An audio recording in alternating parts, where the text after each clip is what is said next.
Yes, beta. Good morning to all of you and welcome to the next class of economics. Today we will discuss about the second chapter of your book. The name is 5 Years Plan in India, Their Goals and Achievements. Let's start with the first slide, beta. Firstly, you have to understand the meaning of economic planning. What is economic planning? Then economic planning refers to a system under which a central authority set a set of target and specifies a set of programs and policy to achieve those targets within the specified period of time. Meaning बेटा कि planning economic planning के अंदर कोई भी central authority एक target set करती है और उस टारगेट को अचीव करने के लिए उस particular specific period of times में एफर्ट्स किए जाते हैं लाइक बेटा 5 इयर्स के लिए कोई टारगेट सेट कर दिया जाए सपोज दैट 5 इयर्स प्लान के अंदर टारगेट सेट कर दिया जाए कि we have to eliminate the poverty from the economy तो बेटा उस 5 इयर्स के अंदर उस स्पेसिफिक ऑब्जेक्टिव्स को अचीव करने के लिए एफर्ट्स किए जाते हैं तो इसलिए बेटा सबसे पहले according to planning commission of India आपको इसकी डेफिनेशन समझनी है economic planning means utilization of country's resources meaning country के रिसोर्सेज को यूटिलाइज करना in the different developmental activities different developmental activities के अंदर कंट्री के रिसोर्सेज को यूटिलाइज करना किसके according to the national priority मतलब नेशन को सबसे पहले जिस डेवलपमेंटल एक्टिविटीज की जरूरत है फर्स्टली हमें अपने रिसोर्सेज को उसी मीनिंग एक्टिविटीज के ऊपर यूटिलाइज करना चाहिए जैसे सपोज दैट जब हम इंडिपेंडेंट हुए थे तो हमारे सामने सबसे पहला जो ऑब्जेक्टिव था कि we should be self sufficient हमें सेल्फ सफिशिएंट होना चाहिए तो इसलिए हमने जो है सेल्फ सफिशिएंसीज के लिए फूड ग्रेन्स के प्रोडक्शन को इंक्रीज किया उसके बाद हमें जो है जरूरत महसूस हुई कि we have to eliminate the poverty from the India तो हमने टारगेट सेट किया कि हमें पॉवर्टी को रिमूव करना है तो बेटा इसलिए आपको समझना है कि नेशन की प्रायोरिटीज के अकॉर्डिंग डिफरेंट छोटे छोटे टारगेट को सेट करके एक स्पेसिफिक पीरियड के अंदर उस टारगेट को अचीव करने के लिए एफर्ट्स किया जाता है that system is called the economic planning in second points देखिए बेटा in India planning commission was established in 1950 planning commission India के अंदर एस्टेब्लिश कब हुआ इन 1950 के अंदर प्लानिंग कमीशन को इंडिया के अंदर एस्टेब्लिश किया गया under the chairmanship of professor Mahalanobis आपको ये याद करना है बेटा कि प्रोफेसर महालनोबिस जो है वो प्लानिंग कमीशन जो 1950 के अंदर एस्टेब्लिश किया गया था उसके जो है चेयरमैन थे but now planning commission has been abolished बेटा प्लानिंग कमीशन को अबोलिश कर दिया गया था जनवरी 2015 के अंदर जब मोदी गवर्नमेंट का फर्स्ट टर्म जो था उसके अंदर जनवरी 2015 के अंदर प्लानिंग कमीशन को अबोलिश करके उसकी जगह जो है एक नीति आयोग को एस्टेब्लिश किया गया था किसको एस्टेब्लिश किया गया बेटा नीति आयोग को तो in January 2015 it has been replaced by NITI Aayog meaning in January 2015 planning commission को अबोलिश करके नीति आयोग को एस्टेब्लिश कर दिया गया उसको नीति आयोग के साथ रिप्लेस कर दिया गया अब what's the full form of NITI Aayog national institution for transforming India it is the full form of NITI Aayog ठीक है बेटा The role of Niti Aayog is to make such policy that accelerate the pace of GDP growth.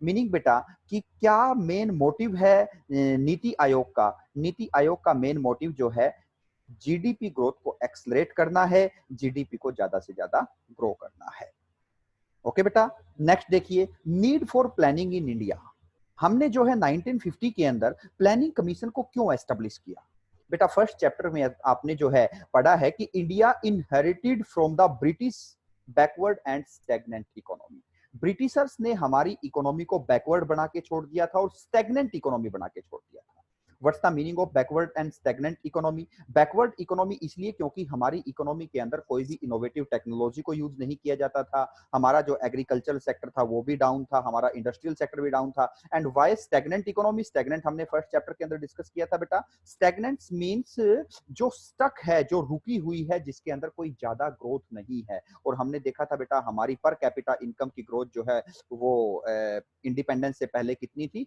Just 0.5% तो बेटा हमें जो Britishers थे उन्होंने हमें बैकवर्ड और स्टैग्नेंट इकोनॉमी जो है हमारी इकोनॉमी को बैकवर्ड एंड स्टैग्नेंट करके जो है हमें दी थी। ठीक है, मीनिंग जब हम इंडिपेंडेंट हुए तो उस टाइम पे हमारी economy was very backward and stagnant. Such an economy could not be left to the market forces of supply and demand to trace its path of growth and development. बेटा जिस time पे हमारी economy stagnant and backward थी, उस time पे economy को demand और supply की फोर्सेस के ऊपर नहीं छोड़ा जा सकता था। मतलब कैपिटलिस्टिक इकोनॉमी के मॉडल को हम अडॉप्ट नहीं कर सकते थे। मतलब वहां पे गवर्नमेंट का पार्टिसिपेशन बहुत जरूरी था। इसलिए बेटा गवर्नमेंट ने प्लानिंग कमीशन को एस्टेब्लिश करके 5 इयर्स प्लान को बनाना, इनिशिएट करना स्टार्ट किया। It needed a big push of investment supported by the government. मतलब इकोनॉमी के अंदर जो है इन्वेस्टमेंट की रिक्वायरमेंट थी, ह्यूज इन्वेस्टमेंट रिक्वायर्ड थी, जो केवल और केवल गवर्नमेंट ही कर सकती थी। इसलिए बेटा इकोनॉमी के अंदर प्लानिंग कमीशन को एस्टेब्लिश करने की रिक्वायरमेंट थी। नेक्स्ट देखिए बेटा, टाइप्स ऑफ प्लानिंग। प्लानिंग कितने टाइप्स की हो सकती है? There can be two types of planning. First one is directive planning and another one is a comprehensive planning. So what's the meaning of directive planning? It introduced just to direct the forces of demand and supply. बेटा जो directive planning है वहां पे ज्यादातर participation जो है वो private individuals का होता है। गवर्नमेंट का पार्टिसिपेशन जो है डायरेक्टिव प्लानिंग के अंदर नहीं होता। गवर्नमेंट जो है केवल डायरेक्ट करती है डिमांड एंड सप्लाई के फोर्सेस को। Meaning all the decision in the directive plannings are taken with keep in mind the demand and supply forces. Demand और सप्लाई की फोर्सेस को ध्यान में रख के ही डिसीजन लिए जाते हैं। Government is play as like a watch dog. Government जो है केवल देखने का काम करती है। गवर्नमेंट जो है केवल रूल डिसाइड करने का काम करती है। In such a planning, there is no direct participation of the state. What's the meaning of state here? State meaning यहाँ पे क्या है बेटा? Government. Meaning there is no direct participation of government in the process of growth. Growth के अंदर government का कोई भी, ग्रोथ और डेवलपमेंट की प्रोसेस के अंदर गवर्नमेंट का कोई भी रोल नहीं होता। रोल किसका होता है? प्राइवेट इंडिविजुअल्स का होता है। Government is just like directing the private sector. वो केवल प्राइवेट सेक्टर को डायरेक्ट करती है with regard to set of dos and don'ts. Dos and don'ts मतलब रूल डिसाइड करती है कि क्या करना है और क्या नहीं करना है। Otherwise every decision is taken by the private individual. ठीक है बेटा, and it used in the capitalistic economy. इसको कैपिटलिस्ट इकोनॉमी के अंदर यूज किया जाता है। अब कैपिटलिस्टिक इकोनॉमी क्या है ये बेटा हम नेक्स्ट स्लाइड के अंदर डिस्कस करेंगे। Next one, what's the meaning of comprehensive planning? तो बेटा comprehensive planning is a system in which government herself participate in the process of growth and development. इस प्लानिंग के अंदर, कॉम्प्रिहेंसिव प्लानिंग के अंदर गवर्नमेंट जो है डायरेक्टली पार्टिसिपेट करती है ग्रोथ एंड डेवलपमेंट के अंदर। और ये यूज किया जाता है बेटा सोशलिस्टिक एंड मिक्स्ड इकोनॉमी के अंदर। In case of mixed economy like India, India के अंदर मिक्स्ड इकोनॉमी का मॉडल अडॉप्ट किया जाता है। Both private and public sector coexist as the agent of growth. मतलब बेटा मिक्स्ड इकोनॉमी वो होती है जहां पे प्राइवेट इंडिविजुअल्स भी पार्टिसिपेट करते हैं और गवर्नमेंट भी ग्रोथ के अंदर पार्टिसिपेट करती है। तो बेटा comprehensive planning is that planning in which government herself participates in the process of growth and development. Government जो है डायरेक्टली पार्टिसिपेट करती है ग्रोथ एंड डेवलपमेंट की प्रोसेस के अंदर। और कहां पे यूज किया जाता है इसको बेटा? सोशलिस्टिक एंड मिक्स्ड इकोनॉमी के अंदर कॉम्प्रिहेंसिव प्लानिंग को यूज किया जाता है। और डायरेक्टिव प्लानिंग जहां पे गवर्नमेंट का कोई भी डायरेक्ट पार्टिसिपेशन नहीं है, government is act like a watch dog. केवल एक जो है ऑब्जर्व करने का काम करती है, केवल रूल्स जो है डूज एंड डोंट्स डिसाइड करने का काम करती है। Otherwise every decision are taken by the private individuals. वो कौन सी प्लानिंग है बेटा? डायरेक्टिव प्लानिंग है। अंडरस्टैंड बेटा? नेक्स्ट जो है बेटा द टाइप्स ऑफ इकोनॉमीज। अब देखते हैं हम इकोनॉमीज कितने टाइप्स की हो सकती है। But there can be 3 types of economies बेटा। First one is the capitalistic economy. Capitalistic economy model का एक एग्जांपल आपको यहाँ पे बताए गए हैं, UK and USA, United Kingdom and United State of America, जो कंप्लीटली कैपिटलिस्टिक इकोनॉमी को अडॉप्ट करते हैं। ठीक है, अब मीनिंग क्या है कैपिटलिस्टिक इकोनॉमी का बेटा? It is an economy in which means of production are owned by the individuals. Who is individual? Private individuals. and the individual are free to take their economic decision with the motive of profit maximization. Meaning क्या है बेटा? कि ये वो economy है जिसके अंदर सारे के सारे डिसीजन मीन्स ऑफ प्रोडक्शन, मतलब what to produce, how to produce and for whom to produce. There are mainly three decisions related to the production. आपको पता है as a economic student, आपको पता है बेटा कि there can be three decisions related to the production: what to produce, how to produce and for whom to produce. They all the decisions are taken by the private individual and उनका motive क्या रहता है ये decision लेने के पीछे बेटा? Profit maximization. क्योंकि कोई भी प्राइवेट इंडिविजुअल है बेटा, वो किस चीज के लिए एफर्ट्स करता है? वो प्रॉफिट मैक्सिमाइजेशन के लिए एफर्ट्स करता है। तो बेटा यहाँ पे ध्यान रखना है, capitalistic economy is that economy in which all the decision related to the production are taken by the private individual with the motive of profit maximization. Government का यहाँ पे कोई रोल प्ले नहीं है, कोई भी डिसीजन जो है गवर्नमेंट नहीं लेती। गवर्नमेंट यहाँ पे केवल काम क्या करती है बेटा? यहाँ पे गवर्नमेंट जो है law and order economic country के अंदर जो है मेंटेन करने का काम करती है, डिफेंस को मेंटेन करने का काम करती है, केवल रूल्स एंड रेगुलेशन को डिसाइड करने का काम करती है। Otherwise all the decision related to the production are taken by the private individual with the motive of profit maximisation. Next बेटा, what is the merit of this system? What is the merit of capitalistic economy? तो इसकी merit जो है बेटा, it promote the self interest of the individual. Individual क्योंकि यहाँ पे profit maximization के लिए काम करता है, इसलिए वो बेटा सेल्फ मोटिवेट होता रहता है।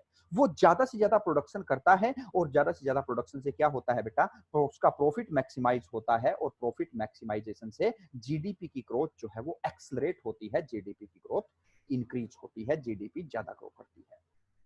And what is the demerit of this system? Demerit of this system is that it ignore the collective interest of the society. Meaning बेटा प्राइवेट इंडिविजुअल जो है उसी चीज का प्रोडक्शन करेगा जिसमें उसको ज्यादा प्रॉफिट होगा। वो कलेक्टिव इंटरेस्ट ऑफ सोसाइटी मतलब सोशल वेलफेयर को वो इग्नोर कर देगा। अंडरस्टैंड बेटा? तो these are some merits and demerits of capitalistic economy. Merit क्या है कि प्राइवेट इंडिविजुअल जो है उसका सेल्फ इंटरेस्ट होता है, वो ज्यादा से ज्यादा प्रॉफिट के लिए ज्यादा से ज्यादा प्रोडक्शन करता है, ज्यादा प्रोडक्शन होने से जीडीपी एक्सलरेट करती है, जीडीपी इंक्रीज हो जाती है। And what is the demerit कि वो कलेक्टिव इंटरेस्ट को इस इकोनॉमी के अंदर इग्नोर किया जाता है। और एग्जांपल क्या है बेटा इस कैपिटलिस्टिक इकोनॉमी के? यूके एंड यूएसए, ये दोनों इकोनॉमीज ऐसी है जो कंप्लीटली कैपिटलिस्टिक इकोनॉमी, मतलब इन दोनों इकोनॉमीज के अंदर all the decision are taken by the private individuals. Next is the socialistic economy. Socialist economy कौन सी है बेटा? इसका एग्जांपल है Soviet Union and China. China and Soviet Union बेटा दोनों ही कंट्री, दोनों ही इकोनॉमीज ऐसी है जो मीनिंग सोशलिस्टिक इकोनॉमी को अडॉप्ट करती है। अब what's the meaning of socialistic economy? An economy in which there is a social, public या collective ownership of the means of the production and economic decisions are taken by the some central authority of the government with the motive of social welfare. Meaning बेटा वो economy जहां पे decision जो है, all the decision related to the production are taken by the government, are taken by the public. समझ में आएगा बेटा? तो that economy is called the socialistic economy. वो इकोनॉमी जहां पे सारे के सारे decision related to the production, what to produce, how to produce and for whom to produce, all are taken by the meaning government, that economy is called the socialistic economy.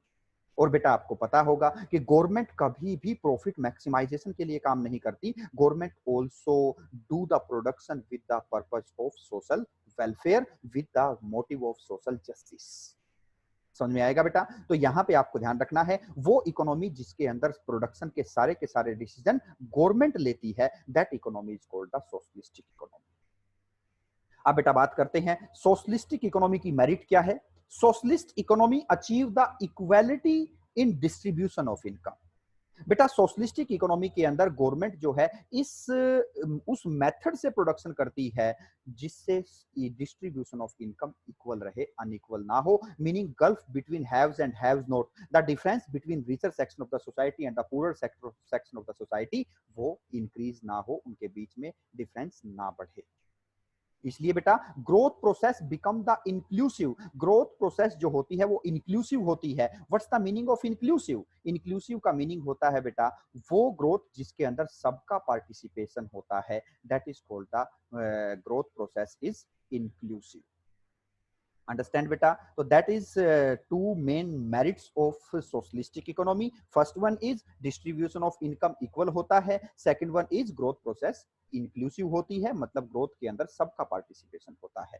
And the principal demerit is that GDP growth remains a slow process. Meaning क्या है बेटा, इस economy के अंदर, socialistic economy के अंदर, क्योंकि all the decisions are taken by the government for the purpose of achieving the social welfare, achieving the social justice, इसलिए बेटा यहाँ पे जो है ज्यादा production poorer section of the society के लिए होता है, और पूरर सेक्शन ऑफ सोसाइटी के लिए जो प्रोडक्शन होता है उसके अंदर प्रॉफिट कम है, और प्रॉफिट कम होगा तो बेटा हमारी जीडीपी ग्रोथ रेट जो है वो स्लो हो जाएगी। तो इसलिए बेटा that is the principal demerits of socialistic economy कि GDP growth remains slow. Next one is the mixed economy. Mixed economy का बेस्ट एग्जांपल है बेटा इंडिया। इंडिया जो अडॉप्ट करता है वो मिक्स्ड इकोनॉमी मॉडल को अडॉप्ट करता है, और mixed economy is the combination of socialist and capitalist economy, दोनों का कॉम्बिनेशन जो है दैट इज मिक्स्ड इकोनॉमी। तो यहाँ पे इसकी डेफिनेशन देखें बेटा, an economy in which there is a private as well as public ownership of the means of production, meaning production के अंदर पब्लिक और प्राइवेट दोनों की ओनरशिप होती है, that economy is called the mixed economy. Meaning some decisions are taken by the private individual and some decisions are taken by the government. Production decisions are governed largely by the principle of profit maximization. Profit maximization के लिए ज्यादातर decision लिए जाते हैं, but not without check and balance of social justice. Social justice को भी ध्यान में रख के डिसीजन लिए जाते हैं। समझ में आएगा बेटा? तो यहाँ पे मिक्स्ड इकोनॉमी मॉडल कौन सा होता है, in which private as well as the public sector take the decision related to the production. Understand बेटा? That is the mixed economy. तो यहाँ पे बेटा इसकी मेरिट्स क्या है? The principal merit of mixed economy is that it combines the merit of capitalist as well as the socialist economy. Capitalist और socialist economy दोनों की मेरिट यहाँ पे जो है यूज की जाती है। मीनिंग बेटा कि principal merit of mixed economy यही है कि कैपिटलिस्टिक इकोनॉमी की मेरिट को भी ले लिया जाता है और सोशलिस्टिक इकोनॉमी की मेरिट को भी यूज कर लिया जाता है। मीनिंग कैपिटलिस्टिक इकोनॉमी की जो मेरिट थी कि यहाँ पे ज्यादा जीडीपी ग्रोथ एक्सलरेट होती है, और सोशलिस्टिक इकोनॉमी की जो मेरिट थी कि सोशलिस्टिक इकोनॉमी के अंदर सोशल जस्टिस के साथ प्रोडक्शन किया जाता है, तो मिक्स्ड इकोनॉमी के अंदर प्रॉफिट मैक्सिमाइजेशन भी होता है और सोशल जस्टिस भी होता है। That is the principal merit of mixed economy model. ठीक है बेटा? And the principal demerit is that the government sector is often inflict with the corruption, leading a low level of efficiency or productivity. बेटा यहाँ पे government sector भी कुछ decision लेती है, गवर्नमेंट सेक्टर का भी पार्टिसिपेशन होता है, और एज यू नो दैट बेटा गवर्नमेंट सेक्टर के अंदर करप्शन है, एफिशिएंसी कम है, इसलिए बेटा that is the principal demerit of mixed economy कि पब्लिक सेक्टर के करप्शन और लो एफिशिएंसी के कारण जो आपका प्राइवेट सेक्टर है वो भी सफर करता है। अंडरस्टैंड बेटा? That is the meaning three types of economies. तो सबसे पहले थी आपकी capitalistic economy, second one is socialistic economy, and last one is the combination of both the economies called mixed economy. Private meaning capitalistic economy where all the decisions are taken by the private individual, socialistic economy where all the decision of related to the production are taken by the government or public, and mixed economy where some decisions are taken by the private individual and some decisions are taken by the government. Understand beta? Next one is the long period and short period goals of planning in India. India के अंदर जो planning हुई 1950s के बाद, हमने planning commission को establish करके planning करना स्टार्ट किया, तो बेटा उस प्लानिंग के पीछे कुछ लॉन्ग पीरियड एंड कुछ शॉर्ट पीरियड गोल्स थे, कुछ ऑब्जेक्टिव्स थे। तो यहाँ पे बेटा सबसे पहले आपको इनका डिफरेंस समझना है कि what is the difference between long period and short period goals. तो बेटा long period goals are all those goals which are common for all the 5 years plan. हमने जितने भी 5 years प्लान बनाए उनके पीछे जो कॉमन गोल था वो है बेटा लॉन्ग टर्म गोल्स, और उनको हम ऑब्जेक्टिव्स ऑफ प्लानिंग भी कहते हैं। And short period goals are plan specific. हर एक प्लान का जो है स्पेसिफिक गोल था। जैसे हम बात करते हैं कि फर्स्ट 5 years जब प्लान हमने स्टार्ट किया तो उसका मोटिव था कि हमें सेल्फ सफिशिएंसी लेके आनी है। तो बेटा it is a short period goal, ये केवल 5 साल के लिए, 5 years के लिए हमने गोल जो है सेट किया था, तो that is the short period goals. तो यहाँ पे आपको डिफरेंस समझना है बेटा। Long period goals are common for all the 5 years plan. जितने भी हमने जो है अप्रोक्सीमेट 12 5 ईयर प्लान बनाए हैं बेटा, 12 5 ईयर प्लान्स के जो कॉमन गोल थे, लाइक जीडीपी को ग्रो करना, लाइक मॉडर्नाइजेशन लेके आना, they all are the common goal for all the 5 years plan. और उनको क्या कहते हैं बेटा? Objectives of planning. And short period goals are plan specific. मतलब हमने एक 5 ईयर प्लान बनाया, 5 साल का एक छोटा प्लान बनाया, और उसका जो गोल रखा गया, जैसे हमने उसका गोल रखा कि poverty alleviation, that is the short period goal. लेकिन पॉवर्टी एलिवेट करके भी हमें जीडीपी को ग्रो करना है। जीडीपी को ग्रो करना हमारे हर एक 5 ईयर प्लान का कॉमन गोल था। फुल एम्प्लॉयमेंट अचीव करना ये सभी के सभी 5 ईयर प्लान का कॉमन गोल था। तो बेटा जो भी सभी के सभी ऑल द 5 ईयर्स प्लान्स के जो कॉमन गोल्स होंगे, that are called the long period goals, और उनको हम कहेंगे ऑब्जेक्टिव्स ऑफ प्लानिंग। और जो शॉर्ट पीरियड गोल्स थे उनको कहेंगे हम ऑब्जेक्टिव्स ऑफ प्लान। तो यहां पे बेटा डिफरेंस भी आ सकता है कि what is the difference between objectives of planning and objectives of plan। तो आपको लिखना है objectives of planning are the long period goals and objectives of plan are the short period goals। तो अब सबसे पहले हम देखते हैं बेटा लॉन्ग पीरियड गोल्स या ऑब्जेक्टिव्स। लॉन्ग पीरियड्स क्या क्या गोल थे, मतलब वो गोल्स जो सभी के सभी 5 इयर्स प्लान के लिए कॉमन थे, वो कौन कौन से थे? तो सबसे पहला था बेटा GDP growth. First long period goals, मतलब जो एक वो ऑब्जेक्टिव जो हमारा सभी के सभी 5 इयर्स प्लान के लिए कॉमन था कि वी या government want to accelerate the GDP, grow the GDP. जितने भी 5 इयर्स प्लान हुए हैं, किसी का गोल ये नहीं था कि हमारी जीडीपी स्टैग्नेंट हो जाए, हमारी जीडीपी डाउन आ जाए। ऐसा किसी भी प्लान के पीछे मोटिव नहीं था। All the plans are set with the objective of GDP growth. तो यहाँ पे समझना है बेटा what's the meaning of GDP growth. तो GDP growth mean increase the flow of goods and services in the economy. Firstly you have to understand the meaning of GDP. GDP होता है बेटा gross domestic product, and the definition is the final value of goods and services produced with in the geographical boundary of a country in an accounting year, that is called the GDP. Meaning बेटा जितनी ज्यादा goods and services economy के अंदर produce होगी, उतनी GDP grow होती चली जाएगी। अंडरस्टैंड बेटा? तो GDP growth means the increase the flow of goods and services in the economy. Economy के अंदर गुड्स एंड सर्विसेज के फ्लो को इंक्रीज करना, that is the GDP growth, और इसी को इकोनॉमिक ग्रोथ कहा जाता है। और हम जो है जीडीपी को बेटा दो टाइप से ग्रो कर सकते हैं। First one is discovery of more and more resources. ज्यादा से ज्यादा रिसोर्सेज को डिस्कवर करके हम ज्यादा प्रोडक्शन कर सकते हैं, ज्यादा गुड्स एंड सर्विसेज को प्रोड्यूस कर सकते हैं, जिसके कारण हमारी जीडीपी एक्सेलरेट कर जाएगी।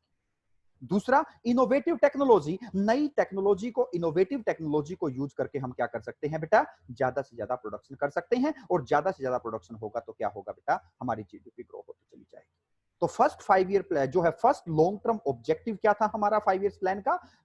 Objective GDP growth. And how we can achieve that objective? with the two method. First one, discovery of more and more resources, and using the innovative technology. Understand बेटा? Second one is the full employment. जितने भी हमारे 5 year plan बेटा establish किए, सभी का एक common objective था कि we have to achieve the full employment situation in the economy. आपको पता होना चाहिए what's the meaning of full employment. Full employment का मीनिंग क्या है? तो बेटा हम सिंपली कह सकते हैं full employment is a situation where demand of labour is equal to the supply of labour.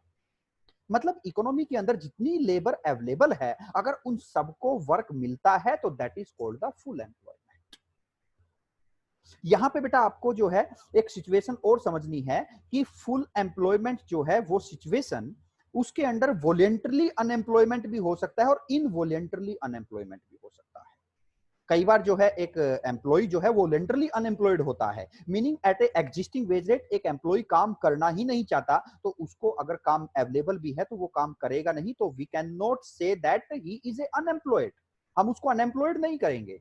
Unemployed is a person who meaning want to do the work at a existing wage rate and he is getting the meaning work। एक आदमी, एक person जो किसी existing wage rate के ऊपर work करना चाहता है और वो वर्क करने के लिए विलिंग है, एबल है, और उसको वर्क मिलता है, तो that is the full employment situation. तो यहाँ पे बेटा इसकी आपको डेफिनेशन समझनी है। Full employment is a situation where are all the people who are able to work, जो काम कर सकते हैं, एंड विलिंग टू वर्क, जो काम करना चाहते हैं, at the market wage rate, ये आपको जरूर वर्ड यूज करना है बेटा, at the market wage rate are getting the work, that is called the full employment situation. Understand beta, full employment is a situation where all the people who are able to work and willing to work at the market wage rate are getting the work, that situation is called the full employment। Meaning बेटा कि एक existing wage rate, suppose that economy के अंदर 500 rupees existing wage rate है, 500 rupees पे जो है wage rate है, उसके ऊपर सभी को वर्क मिलता है, लेकिन मिस्टर ए है जो कहता है कि मैं 500 रुपीज में काम नहीं करूंगा, मेरे को 700 रुपीज चाहिए, और उसको वर्क नहीं मिलता, तो हम उसको अनएम्प्लॉयड नहीं कहेंगे, because at A existing market wage rate work available है। समझ में आएगा बेटा? तो यहाँ पे the objective of full employment focuses on inclusive growth. Full employment का ऑब्जेक्टिव ये था कि इंक्लूसिव ग्रोथ होनी चाहिए, क्योंकि बेटा जितना ज्यादा फुल एम्प्लॉयमेंट, जितना ज्यादा एम्प्लॉयमेंट लोगों को मिलेगा, उतना ज्यादा ग्रोथ के अंदर लोगों का पार्टिसिपेशन बढ़ता चला जाएगा। नीचे नोट में एक और चीज देखिए बेटा, full employment doesn't mean A situation of zero unemployment. Full employment का मीनिंग ये नहीं है कि जीरो अनएम्प्लॉयमेंट है, याद रखना है बेटा आपको ये। हम मैक्रो इकोनॉमिक्स में इसको, मैक्रो इकोनॉमिक्स में और भी इसको स्टडी करेंगे हम, कि there is a natural rate of unemployment is always exist in the economy. किसी भी इकोनॉमी के अंदर, चाहे वो फुल एम्प्लॉयमेंट इकोनॉमी है, चाहे वो अंडर एम्प्लॉयमेंट इकोनॉमी है, natural rate of unemployment is always exist, हमेशा ही रहेगी। मीनिंग कुछ पर्सन जो है नेचुरली अनएम्प्लॉयड रहेंगे। नेचुरल अनएम्प्लॉयमेंट में दो टाइप्स का अनएम्प्लॉयमेंट आता है बेटा, एक होता है फ्रिक्शनल अनएम्प्लॉयमेंट और दूसरा होता है स्ट्रक्चरल अनएम्प्लॉयमेंट। तो frictional and structural unemployment is always exist in the economy. अब मैं थोड़ा एक एग्जांपल से आपको ये समझाता हूं कि what is the meaning of frictional unemployment. Frictional unemployment is that unemployment in which some person are busy in changing the job, job को चेंज करने के अंदर बिजी। जैसे suppose that I quit from one job and try to find out the another one, और उसके लिए मेरे को दूसरी जॉब ढूंढने के लिए मेरे को 2 महीने का टाइम लग जाता है, और 2 महीने के लिए मैं अनएम्प्लॉयड रह जाता हूं, तो it is frictional unemployment. Understand बेटा? तो यहां पे आपको समझना है कि फुल एम्प्लॉयमेंट इकोनॉमी का मतलब ये नहीं है कि वहां पे कोई अनएम्प्लॉयड नहीं है। Natural rate of unemployment is always exist in the economy. ये फ्रिक्शनल हो सकता है, वो स्ट्रक्चरल हो सकता है। स्ट्रक्चरल अनएम्प्लॉयमेंट होता है बेटा when there is structural change in the economy, जैसे इकोनॉमी के डिमांड पैटर्न में चेंज आ जाए, तो उस टाइम पे भी कुछ एम्प्लॉइज क्या हो जाएंगे, अनएम्प्लॉयड हो जाएंगे। जैसे हमने इकोनॉमी को ने कोई लेटेस्ट टेक्नोलॉजी को अडॉप्ट कर लिया, पहले जो है मैनुअली अकाउंट्स को बनाया जाता था, और जो है अब कंप्यूटर को यूज कर लिया, हम कंप्यूटराइज्ड अकाउंटिंग सिस्टम को हमने अडॉप्ट करना स्टार्ट कर दिया, तो उसके कारण जो मैनुअल अकाउंट्स बनाते थे उनको लेटेस्ट टेक्नोलॉजी कंप्यूटर के थ्रू अकाउंट्स बनाने सीखने के लिए 2 या 3 महीने लग जाते हैं, वो 2-3 महीने के लिए अनएम्प्लॉयड हो जाते हैं। That is structural changes in the economy, that is the structural unemployment. तो याद रखना है बेटा, फुल एम्प्लॉयमेंट का मीनिंग 0 डिग्री ऑफ अनएम्प्लॉयमेंट नहीं है, हमेशा ही इकोनॉमी के अंदर क्या है, नेचुरल रेट ऑफ अनएम्प्लॉयमेंट हमेशा एग्जिस्ट करेगा। तो बेटा हमारे जितने भी 5 इयर्स प्लान थे उनका कॉमन ऑब्जेक्टिव था कि हमें फुल एम्प्लॉयमेंट सिचुएशन को अचीव करना है। नेक्स्ट, द इक्विटेबल डिस्ट्रीब्यूशन और इक्विटी। तो बेटा यहाँ पे देखिए, ये भी हमारा सभी 5 इयर्स प्लान का कॉमन गोल था कि equitable distribution, the distribution of income should B equitable. यहां पे ध्यान से देखेंगे बेटा, इक्वल डिस्ट्रीब्यूशन नहीं है, यहां पे इक्विटेबल डिस्ट्रीब्यूशन है। तो यहां पे बेटा सबसे पहले आपको मीनिंग समझना है कि what is the difference between equitable distribution and equal distribution. तो बेटा सेकंड पैराग्राफ में देखिए, equal distributions mean every individual in the society gets the same share in the country's national income, that is the equal distribution of income. बेटा इसको हम एक example से समझते हैं। स्कूल के अंदर चाहे पियोन है, चाहे टीचर है, चाहे प्रिंसिपल है, उन सबको अगर इक्वल सैलरी दी जाए, that is the equal distribution of income. Is it right बेटा? क्या ये सही है? नहीं। तो बेटा इक्वल डिस्ट्रीब्यूशन वो होता है जहां पे सभी को इक्वल सैलरी मिलती है, जितनी भी इकोनॉमी के अंदर इनकम है वो सबको बराबर बांट दी जाए, that is the equal distribution. और ये सही नहीं है बेटा। इसलिए यहाँ पे हमारे जो 5 इयर्स प्लान था उनका उनका ऑब्जेक्टिव जो है इक्वल डिस्ट्रीब्यूशन ऑफ इनकम नहीं था, उनका मीनिंग ऑब्जेक्टिव था इक्विटेबल डिस्ट्रीब्यूशन। तो अब इक्विटेबल डिस्ट्रीब्यूशन क्या है बेटा? Equitable distribution on the other hand refers to a situation where differences in income are allowed but only within certain limit. Differences of income होना चाहिए लेकिन एक लिमिट तक। यहाँ पे बेटा हम समझते हैं कि एक पियोन जो है उसको कम सैलरी मिलती है, टीचर को उससे ज्यादा सैलरी मिलती है, प्रिंसिपल सर को उससे और ज्यादा सैलरी मिलती है। That is the equitable distribution of income. Mean when the income are distributed according to qualification, according to designation, according to quality of work. समझ में आएगा बेटा? According to skill. बेटा एक डॉक्टर को और उसी हॉस्पिटल में काम करने वाले एक पियोन को क्या बराबर सैलरी मिलनी चाहिए? नहीं। तो बेटा that is the equitable distribution of income, कि distribution of income should be according to qualification, according to designation, according to quality, according to skill, according to quality of work. That is the equitable distribution of income. और हमारे 5 years plan का common objective था कि we have to achieve the equitable distribution और equity. समझ में आएगा बेटा? तो the equitable distribution of income was main objective of planning because क्यों? It create the equity in the society. इससे सोसाइटी के अंदर इक्विटी आती है, इक्वलनेस आती है और it reduce the difference between rich and poor. मतलब गरीब और अमीर का डिफरेंस जो है कुछ ना कुछ कम हो जाता है। Understand beta? That is the third common objective of all the 5-year plan. Next is modernization. बेटा जितने भी 5 इयर्स प्लान हमने बनाए उन सब का ऑब्जेक्टिव एक कॉमन ये भी था कि we have to achieve the modernization. हमें मॉडर्न टेक्नोलॉजी को अडॉप्ट करना है। तो यहां पे आपको समझना है व्हाट इज द मीनिंग ऑफ मॉडर्नाइजेशन। Modernization is to updation and adoption of modern technology in process of growth. बेटा FW टेलर जो है उन्होंने एक प्रिंसिपल दिया था कि we should not be get stuck in the old technology, instead we try to use the adopt the new technology, जिसको science not rule of thumb कहा गया था। मीनिंग उन्होंने कहा था कि हमें हमेशा ही नई नई टेक्नोलॉजी को अडॉप्ट करना चाहिए। तो यही मॉडर्नाइजेशन है बेटा कि updation and adoption of modern technology. Growth के लिए हम नई नई मॉडर्न टेक्नोलॉजी को यूज करें, ना कि हम मीनिंग रूल ऑफ थंब को अडॉप्ट करते रहें, लकीर के फकीर बने रहें, ट्रेडिशनल ओल्ड या कन्वेंशनल टेक्नोलॉजी को यूज करते रहें। ऐसा नहीं होना चाहिए। हमारा 5 इयर्स प्लान का कॉमन ऑब्जेक्टिव था कि हमें नई टेक्नोलॉजी को अडॉप्ट करना है। और इसका बेस्ट एग्जांपल है बेटा ग्रीन रेवोल्यूशन। आपको पता होगा 1967 के अंदर जो है इंडिया के अंदर ग्रीन रेवोल्यूशन आया, जिसके थ्रू हमारा क्रॉप प्रोडक्शन जो है, हमारा फूड ग्रेन प्रोडक्शन जो है ट्रेमेंडसली इंक्रीज हुआ। क्यों? क्योंकि हमने मॉडर्न टेक्नोलॉजी को यूज किया।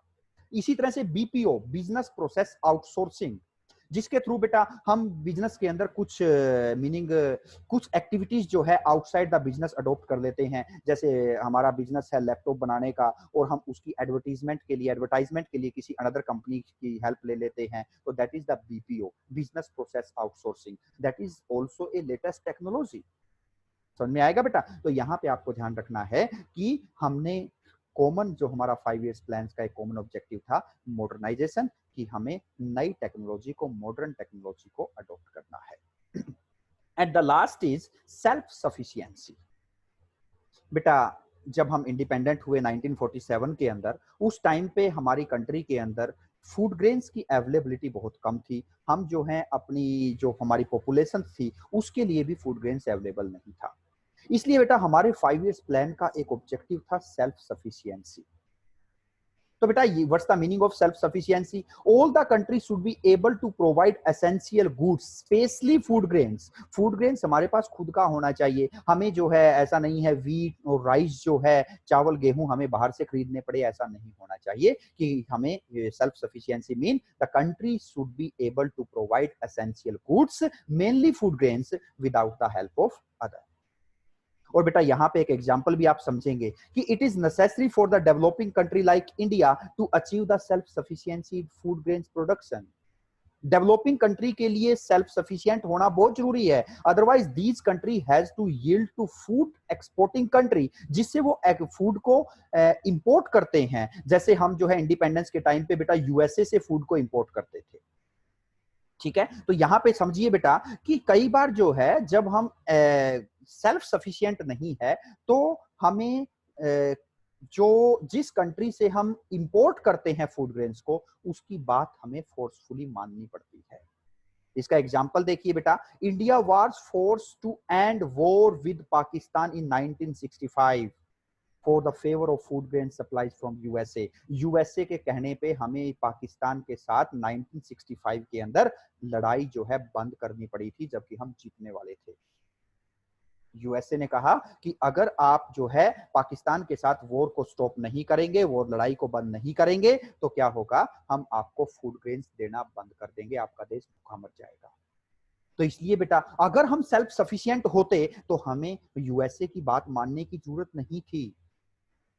तो इसलिए बेटा आपको समझना, इसी के बाद हमने 1967 के अंदर फूड ग्रेन्स के प्रोडक्शन को इंक्रीज करने के लिए ग्रीन रेवोल्यूशन को अडॉप्ट किया था। समझ में आएगा बेटा? तो self sufficiency that is also a common objective for all the 5 years plan. Understand बेटा? तो these are some common objective for all the 5 years plan, जो हमारे लॉन्ग टर्म ऑब्जेक्टिव थे, ऑब्जेक्टिव्स ऑफ प्लानिंग जिसको कहा जाता है। तो बेटा मेनली 5 थे, आपको दोबारा एक बार रिकैप करते हैं। जीडीपी ग्रो करना, फुल एम्प्लॉयमेंट सिचुएशन को लेके आना, इक्विटेबल डिस्ट्रीब्यूशन और equity, next one is the modernization and self sufficiency. These are 5 common objective for all the 5 year plan. Next है बेटा शॉर्ट पीरियड गोल्स या ऑब्जेक्टिव। ये क्या थे बेटा? ऑब्जेक्टिव्स ऑफ प्लान, जो छोटे छोटे प्लान जो है बनाए गए, उनके अलग अलग क्या क्या ऑब्जेक्टिव थे, that is the short term objective या फिर शॉर्ट टर्म प्लान्स। ठीक है जी। तो बेटा हमारा जो 5 इयर्स प्लान इनिशिएट हुए, हमने 5 इयर्स प्लान जो बनाने स्टार्ट किए, वो स्टार्ट किए बेटा 1951 के अंदर। हमारा जो फर्स्ट 5 ईयर प्लान था वो था 1951 से 1956 तक, और उसका ऑब्जेक्टिव क्या था? Increase the agricultural production and equitable distribution of production, income and wealth. 5 साल के लिए हमने फर्स्ट 5 ईयर प्लान इनिशिएट किया। कब? 1951 के अंदर। 1950 के अंदर प्लानिंग कमीशन को एस्टेब्लिश किया गया। 1951 के अंदर फर्स्ट 5 ईयर प्लान को स्टार्ट किया गया। 5 साल तक चला, 1956 तक। What's the objective? Increase in the agricultural production and equitable distribution of production, income and wealth. ठीक है जी। सेकंड 5 ईयर प्लान हमारा स्टार्ट हुआ बेटा 1956 और एंड था वो 1961। मतलब सेकंड 5 ईयर प्लान की ड्यूरेशन क्या थी? 1956 टू 1961। उसका ऑब्जेक्टिव क्या था? Increase in industrial production, industrial production को इंक्रीज करना, and development of heavy industry, heavy industries को डेवलप करना। थर्ड 5 ईयर प्लान बेटा स्टार्ट हुआ 1961 के अंदर और 1966 तक चला। इसका ऑब्जेक्टिव था self sufficiency in food grain production, generation of employment opportunity and reduction in the inequalities, जो इनइक्वालिटीज थी उसको रिड्यूस करना। और बेटा 3 5 इयर्स प्लान के बाद हमारे 3 एनुअल प्लान थे, एक एक साल के प्लान थे, जो 1966 से 1969 तक चले। ये आपको ध्यान रखना है बेटा। पहले 3 5 इयर्स प्लान 1951 से लेके 1966 तक, उसके बाद बेटा 3 एनुअल मतलब एक एक साल के प्लान जो थे, बहुत ही शॉर्ट टर्म प्लान्स थे, जो 1966 से 1969 तक चले। और 1969 से 1974 तक हमारा फोर्थ 5 ईयर प्लान जो है वो इनिशिएट हुआ। उसका जो ऑब्जेक्टिव था accelerating the process of growth and price stability. And fifth 5 year plan जो हमारा 1974 से 1979 तक चला, उसकी ऑब्जेक्टिव था बेटा rising the living standard with A focus on weaker section of the society. और इस फिफ्थ 5 ईयर प्लान के बाद फिर हमारा जो है एक एनुअल प्लान था 1979 से 1980 तक। नेक्स्ट हमारा 6th 5 year plan 1980 to 1985 with the objective of removal of poverty, reduction of inequality and development of infrastructure. And 7th 5 year plan initiated in 1985 and goes up to 1990 with the objective of generation of employment opportunity and increase in the agricultural productivity. इसके बाद बेटा फिर 2 annual plan आए, एक साल के plan आए इन 1990 to 1992, ठीक है, 1990 से 1992 तक। और 8th 5 ईयर प्लान हमारा 1992 से 1997 तक था, जिसका ऑब्जेक्टिव था fuller utilization of man power by the turn of the century and universalization of elementary education, strengthening the infrastructure. Next हमारा 9th 5 year plan 1997 to 2002 with the objective of agricultural and rural development, growth with the price stability and checking the growth of population. Next 10th 5 year plan from 2002 to 2007 with the objective of improving the quality of life through the better health and the educational facility and improve the levels of consumption and reduction in the inequality throughout the inclusive growth.